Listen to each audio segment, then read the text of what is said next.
Mr. President, Mrs. Trump, it is with great pleasure that my wife and I welcome you to Windsor Castle on this, your second state visit to the United Kingdom. This unique and important occasion reflects the enduring bond between our two great nations, anchored by the deep friendship between our people.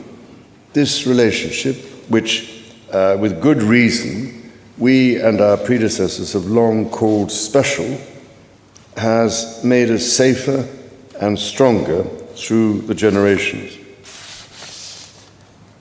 Our people have fought and died together for the values we hold dear. We have innovated, traded, and created together, fueling our economies and cultures through myriad forms of exchange. We have celebrated together, mourned together, and stood together in the best and worst of times. Mr. President, as we approach the 250th anniversary of the Declaration of Independence next year, it is remarkable to think just how far we have come. I cannot help but wonder what our forebears from 1776 would make of this friendship today. The rebel commander and pioneering first president, George Washington, famously vowed never to set foot on British soil. And my 5 times great-grandfather, King George III, for his part, did not spare his words when he spoke of the revolutionary leaders. Today, however, we celebrate a relationship between our two countries that surely neither Washington nor King George III could possibly have imagined. The ocean may still divide us, but in so many other ways, we are now the closest of kin. Mr. President, you have spoken of your pride in your British roots. In fact, not only have you set foot on British soil twice in the last 2 months alone, but I understand that British soil makes for rather splendid golf courses. Now, for my part, I have always admired the ingenuity of the American people and the principles of freedom which your great democracy has represented since its inception. Throughout my life, from the very first visit to the United States in 1970, and over 20 visits since that time, I have cherished the close ties between the British and American peoples. In fact, had the media succeeded in the 1970s in their own attempt at deepening the special relationship, I myself might have been married off within the Nixon family. Mr. President, from York to New York, from Birmingham, England to Birmingham, Alabama, we are united by a common language and shared heritage. The many thousands of people from each of our countries who have made the other their home have enriched our societies immeasurably, a fact that gives me the greatest pride. Our cultural connections, too, continue to flourish, with our actors, musicians, writers, and television presenters prospering in the hearts of transatlantic audiences. Today, our alliance spans every field of endeavor and shows vast potential for growth. The United Kingdom was your partner in the first trade deal of your administration, Mr. President, bringing jobs and growth to both our countries. And no doubt we can go even further as we build this new era of our partnership. Our two nations have an exceptional legacy of shared discovery. Together we laid the foundations of nuclear science, mapped the human genome, and built the internet, upon which all contemporary commerce, communication, and defense is based. Together, our scientists and engineers are shaping the world of tomorrow, not least with new partnership agreements on technology and the prosperity that stands to bring. Our countries have the closest defense, security, and intelligence relationship ever known. In 2 world wars, we fought together to defeat the forces of tyranny. Today, as tyranny once again threatens Europe, we and our allies stand together in support of Ukraine to deter aggression and secure peace. And our AUKUS submarine partnership with Australia sets the benchmark for innovative and vital collaboration. The successes of the British Redcoats and of George Washington's Continental Army today stand shoulder to shoulder, brothers and sisters in arms, protecting the freedoms we both cherish.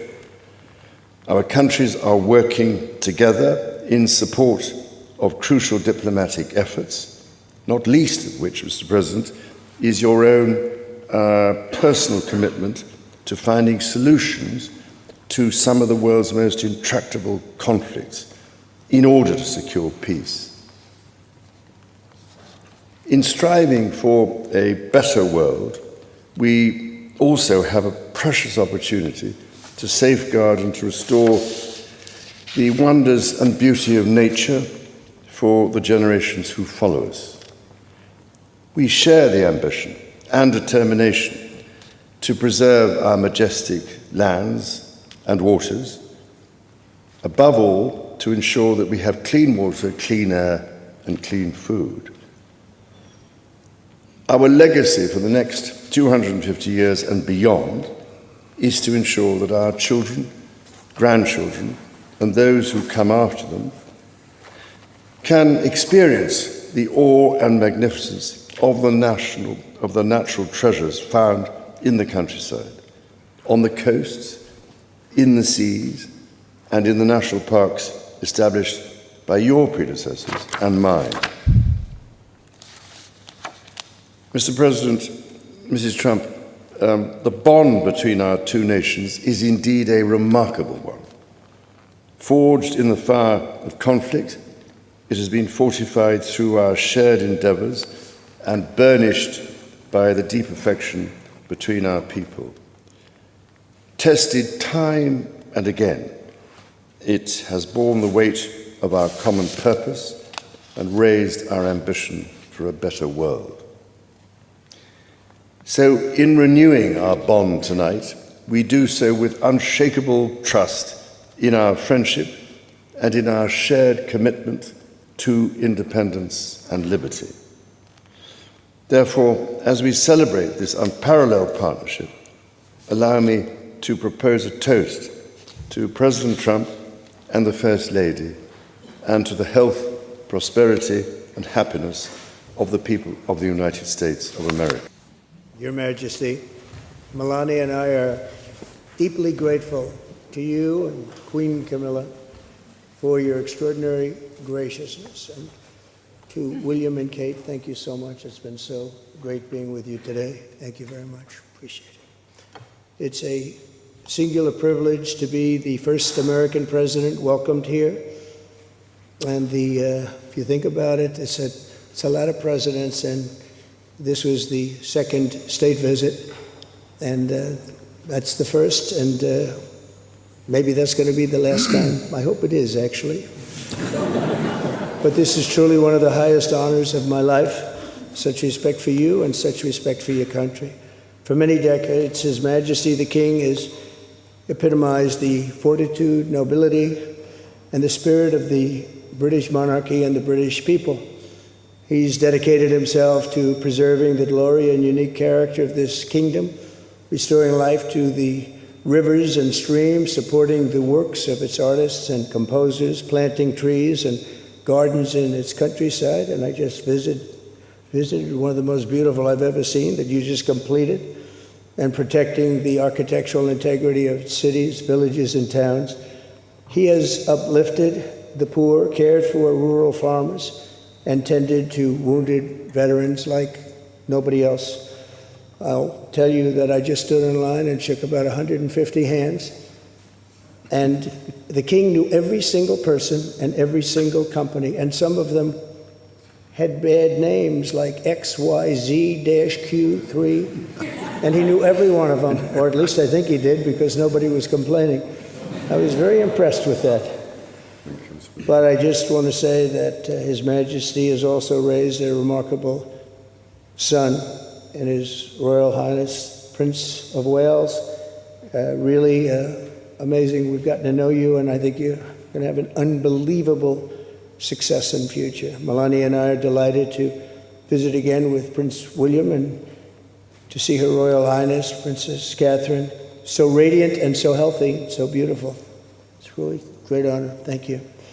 Many years ago, His Majesty opened his archives to a biographer. Among the documents was a letter from 1993 in which he described the patriotism and guided his many projects. He wrote that he was, quote, entirely motivated by a desperate desire to put the great back into Great Britain.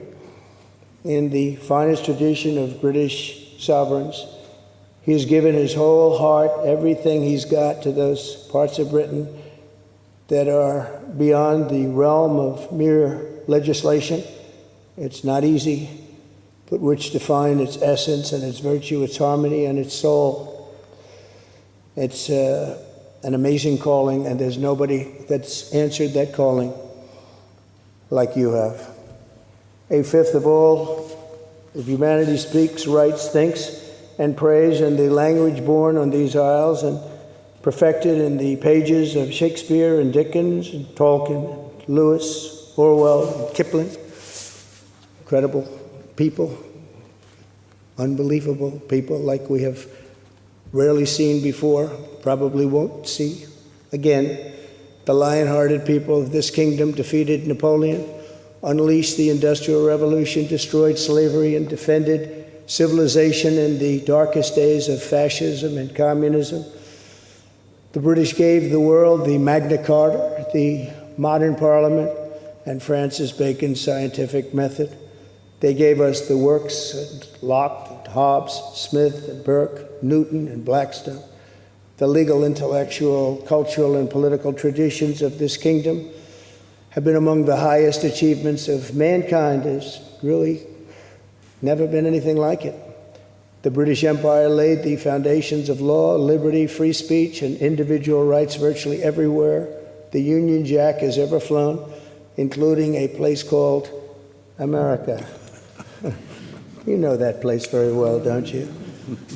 His Majesty spoke eloquently about the bond which inspired Sir Winston Churchill, and the bust is in the Oval Office right now, the beautiful bust of Winston Churchill, to coin the phrase special relationship. But seen from American eyes, the word special does not begin to do it justice. We're joined by history and fate, and by love and language, and by transcendent ties of culture, tradition, ancestry, and destiny.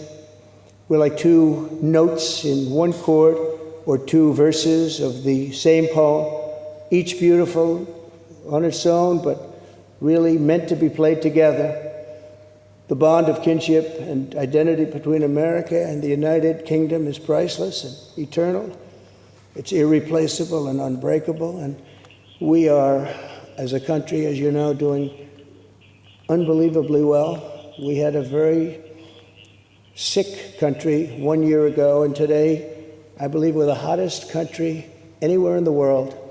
In fact, nobody's even questioning it, but we owe so much of that to you and the footing that you gave us when we started. Together, we've done more good for humanity than any two countries in all of history. Together, we must defend the exceptional heritage that makes us who we are and we must continue to stand for the values and the people of the English-speaking world, and we do indeed stand for that. On behalf of all Americans, I offer a toast to one of the great friendships, to two great countries, and to His Majesty, King Charles III, a very, very special man, and also a very, very special queen. Thank you very much. Thank you. Thank you very much. It's a great honor to be with you.